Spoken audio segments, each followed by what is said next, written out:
Hello everyone. Following the discourse around the Stop Killing Games initiative, I managed to melt my brain with a dozen hour or so brain rot. So now I have to vent about it and you are here to suffer, so sorry about that. To catch everybody up to speed who is lucky enough not to follow the most moronic takes on the internet, you are out of luck, so you will get a quick rundown now. There is a guy named Ross who has a YouTube channel named Accursed Farms. Here it is. This is Accursed Farm. He is Ross. He started an initiative named Stop Killing Games. This is the initiative.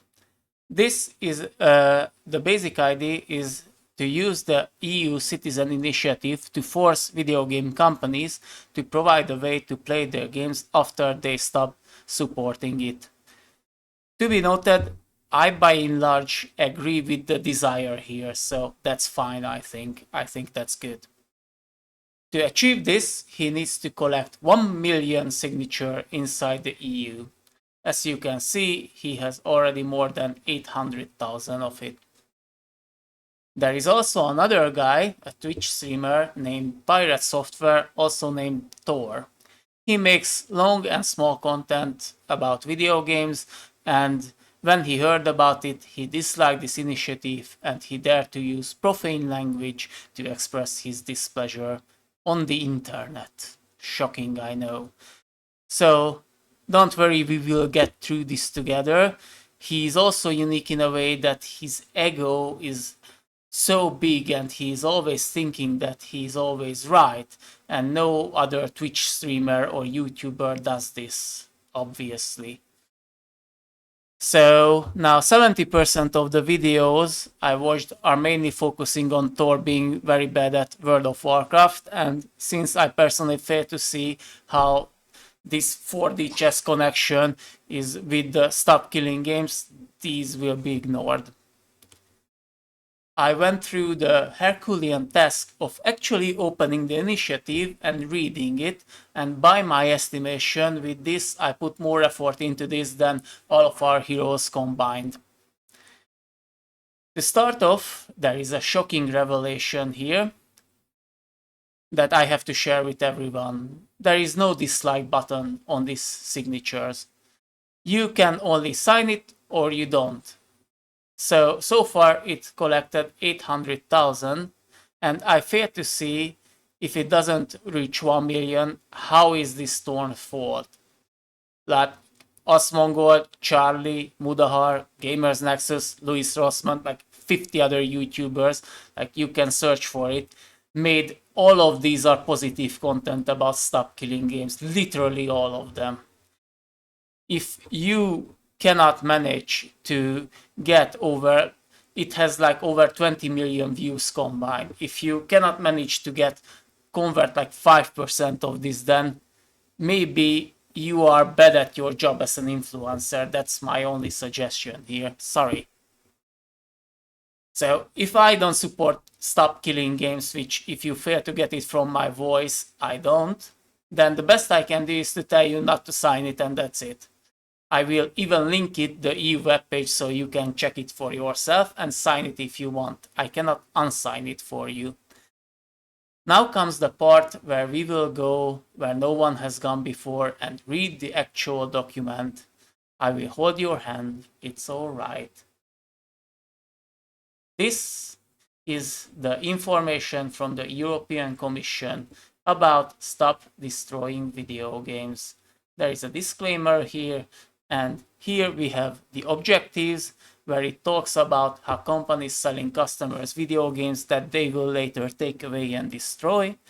And in the annex, it goes into further detail how companies do this and why this is a bad thing. And they cite 4 specific laws in the EU where they think these are being violated right now.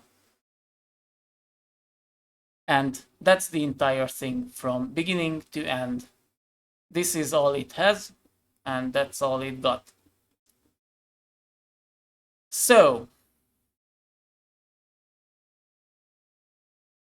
I don't know about you, but I personally, even though I'm European, I have no idea about how these citizen initiatives should go.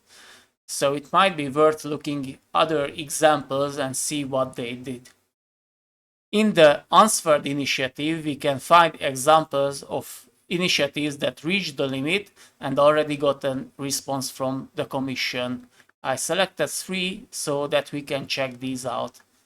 Half of them are about farms inside the European Union. So the way you can filter for it is you can go for answered initiative and apply filter, and then you will see the initiative that reached the limit and got already an answer. There is like 10 of them.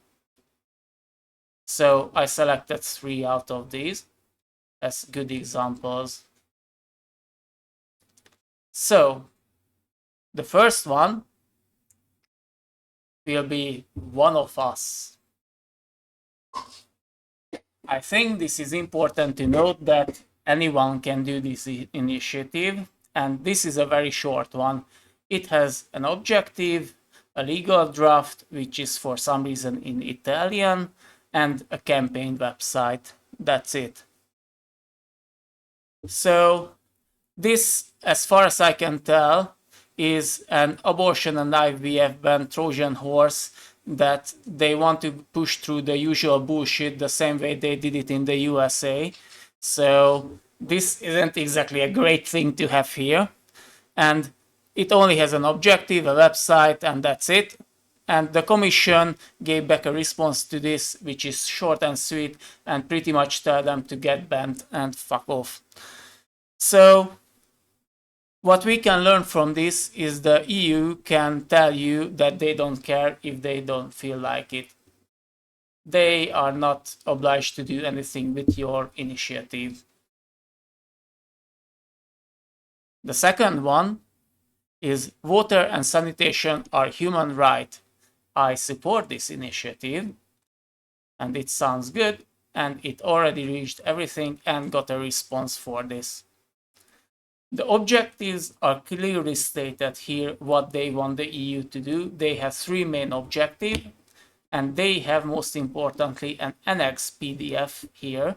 So unlike that one-page annex, this is a PDF that you can see here, and it's very much detailed and goes into the fine details of what they want to achieve and how they want this to be achieved.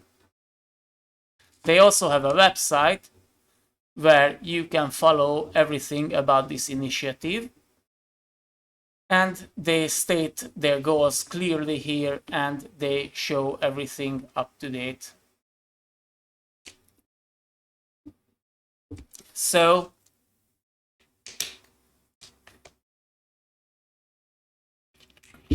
the EU Commission give this a response, and the response can be read here. They implemented several legislative action regarding these, and all of them in the appropriate places. So it's worth noting that this legislation, this initiative actually achieved partial success because guaranteed water and sanitation for all and universal global access to water and sanitation got implemented into actual legislation. What they refused to do, however, is to implement the last part that they really pushed for, which is the no liberalization of water services. So as you can learn from this, they can have partial success and they can be implemented in many places. So what we can learn from there is a precise annex is good, and if you have a website, then just maybe it's worth linking it here.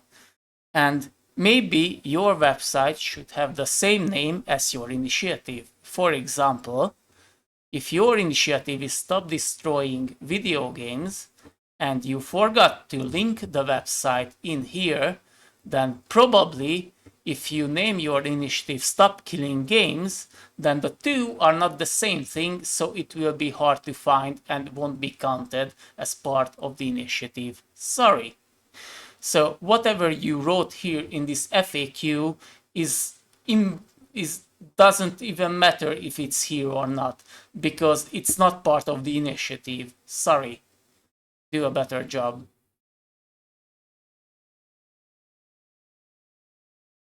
Okay, let's go to the third one and the final one. So, and the cage age. Again, the objective is fairly short and they are on point with what they want to achieve. They want the Commission to end all cage farming inside the EU.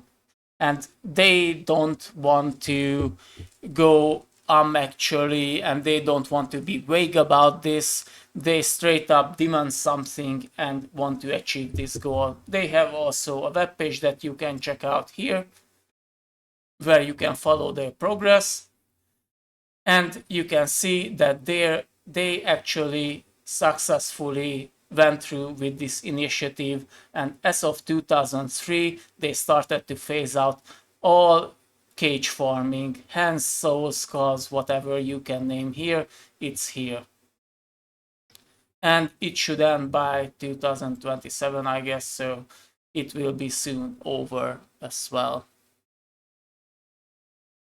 What you can see from here is that they are precise, and if the initiative has merits, then the EU will make laws regarding this. So this initiative thing isn't just here to kick you out and tell you that it's not the EU's problem.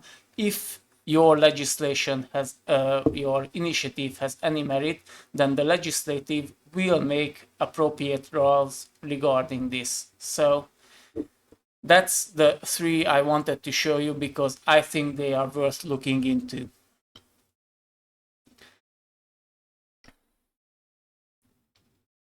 So Stop Killing Games, if we go back here, is missing any relevant website. They miss the annex, to be precise. They are not clear what they want to achieve or how they want to achieve. They just think that they want video games to be available after the developers stop supporting it, and that's it. And how do you want to do this? Do you want to create national law? Do you want to create EU law? Do you want to set up an institution where people can complain? An ombudsman? Do you want to fund a fund to save games? Do you want God's intervention? All of the above. We don't know. So again, here, this is very badly put together and should be rephrased to be precise about what they want to achieve and how they want to achieve it. And now we got to the actual critique of my part and why I don't support it. In his video and in the document, Ross refers to games user agreement portion where companies tell you we can remove this whenever we feel like it sucks to be you, and refer to it as unjust and unlawful in practice based on EU laws. The problem with this is that if this is actually true, then you can challenge this in a lawsuit, or in a class action lawsuit against companies that have this disclaimer, and then not settle it out of court, win it, strike it from the user agreement, and then the EU will implement laws that will make sure that this is no longer inside the user agreement.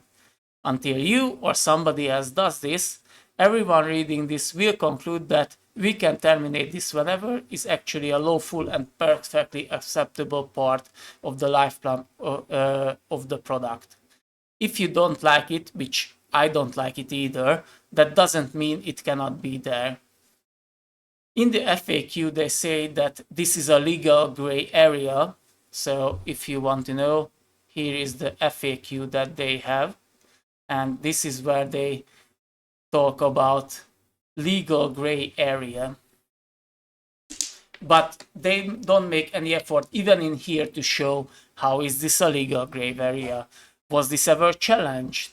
What national laws that consider video games as good when they clearly sell you a license? They don't show any example of this. And most importantly, none of this is actually inside the initiative itself. So again, all of that you see here is null and void as far as I'm concerned. Okay, so there are two kinds of software as far as I can tell, and I am aware. One where you get an actual copy of a software, and this is like a Windows XP CD, and this is where companies may or may not provide you extra updates later, but you get the product, you install it, and you can use it, and that's it. And the other kind is like Discord, where the companies will provide a service for you, and for that service you will have a license agreement that you may or may not pay for it, and it's entirely up to the seller to decide what they sell you. Do they sell you the physical product or the virtual physical product, if you will, or the license agreement? In one case, they sell you a copy of a software, an actual product. In the other case, they sell you the license. That's it. So when they evoke Article 17 here, one may not be deprived his or her possession except the public interest, and in the cases under the condition provided for by law.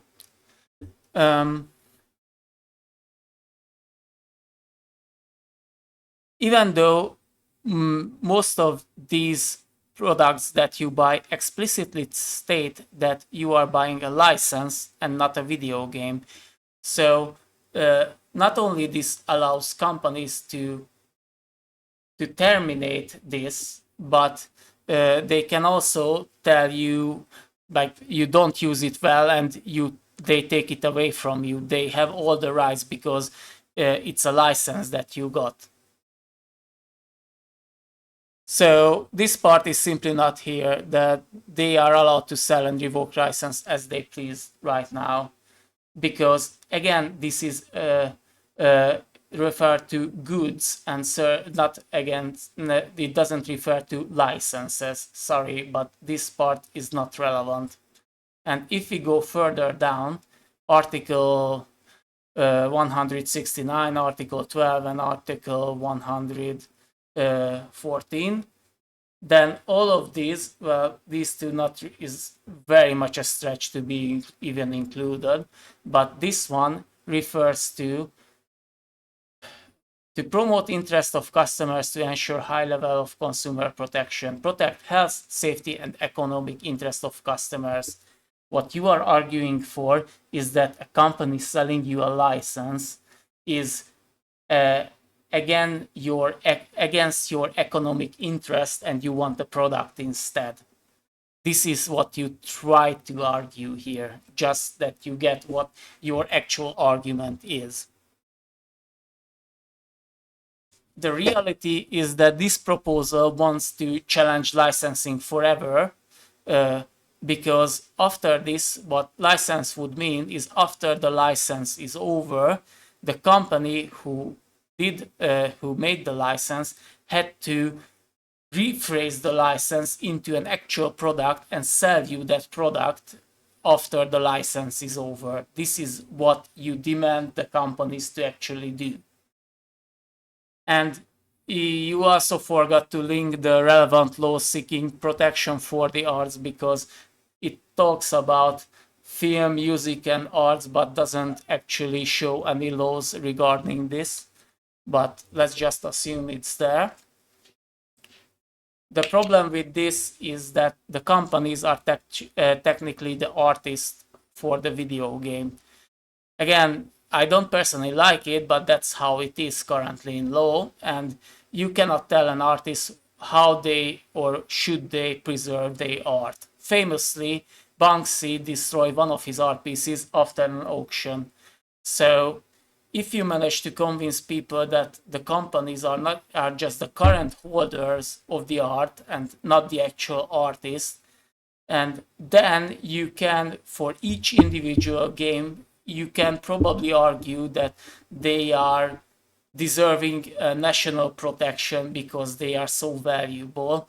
But again, you cannot do this for all video games ever, because then I can make that, oh yeah, my software is actually a video game and it deserves protection because it's an art.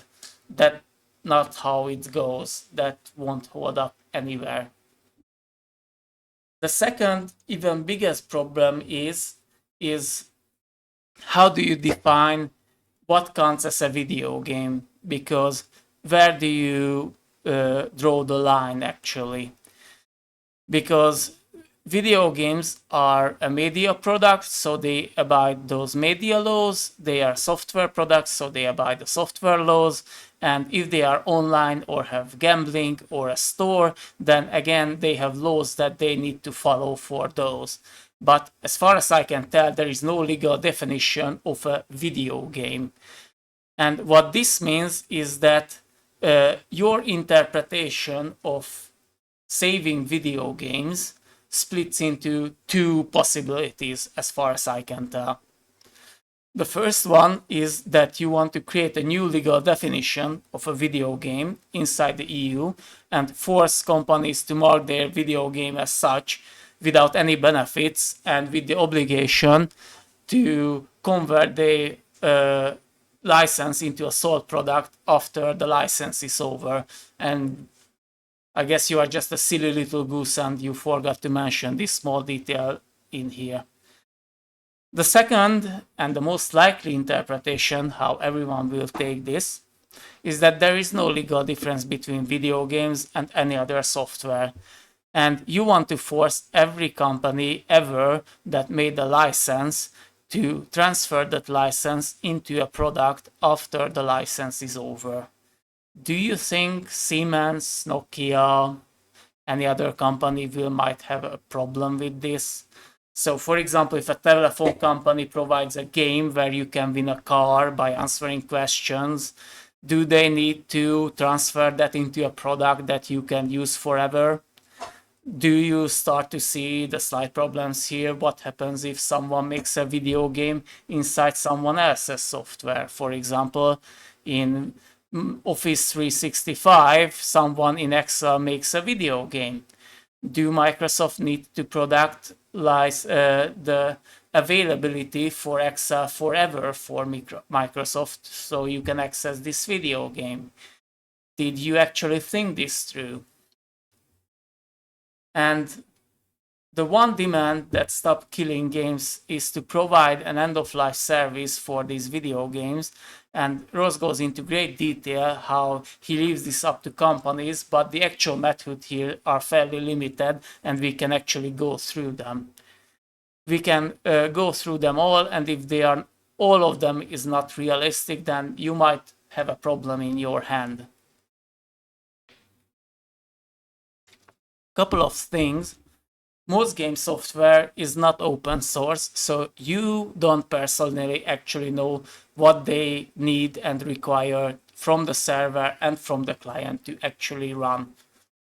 So unless you can actually prove that one specific game doesn't need a service that they provide, then the only thing that you can assume is that they need all the services from the server and from the client side for it to function. Since client side is what you already have, it's the easiest part to deal with, you will simply keep it and that's it. Except some problems come here because digital distribution is also worth asking how it will be done. Should the companies be forced forever to sell this so you can access it? Or if the company sold it directly to the internet service, should they keep it that forever? Do they need to have an agreement with the distributor such as Stream to do this? How would you actually achieve this goal? And whatever service they provide for the current game has to be provided, so the server side has to be active and available.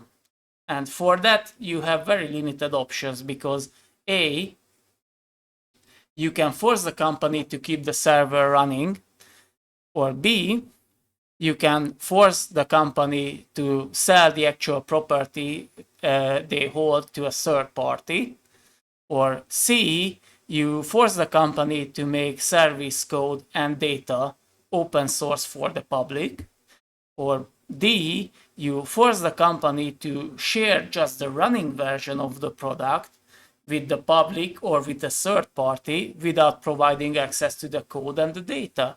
And the first time it will break because there is some error, it will stay unusable forever and you will no longer have a video game. Or E, that you go for pretty much the previous option and you force the company to provide maintenance, and if they go out of business, then I guess you are shit out of luck. And if you have any other suggestion, then you can tell me in the comments, and any other suggestion I would actually welcome. So like and subscribe, I guess. Let's get that engagement going. And that's it. That's all you have. And you might start to see the problems here. Keeping game server is running is not an option because that's precisely what they want to stop to do. For selling intellectual property is a bit rough to all software ever without naming the individual software you want this to happen to and give a very convincing reason to actually do so. Forcing the service to be open source is also very hard because you would need to convince something or someone that it's actually a public good and probably need to reimburse the company for their loss. And if you get the service without the code, they will just put a time bomb in it, or just naturally it will decay and it will be unusable in a year.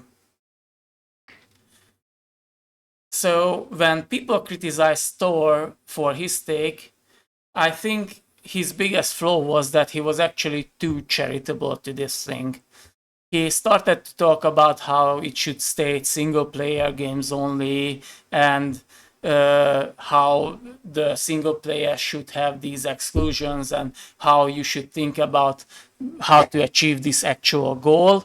And people started to shitting on him because this initiative doesn't says this at all. And I agree. And that's the problem, that if it doesn't even work for a single player, it doesn't even say it's for the single player, how do you think this would work for multiplayer or MMO or any other game types? If you couldn't get the simplest one, the single player one, to be a convincing reason, then how do you expect it to be convincing for the multiplayer and online versions?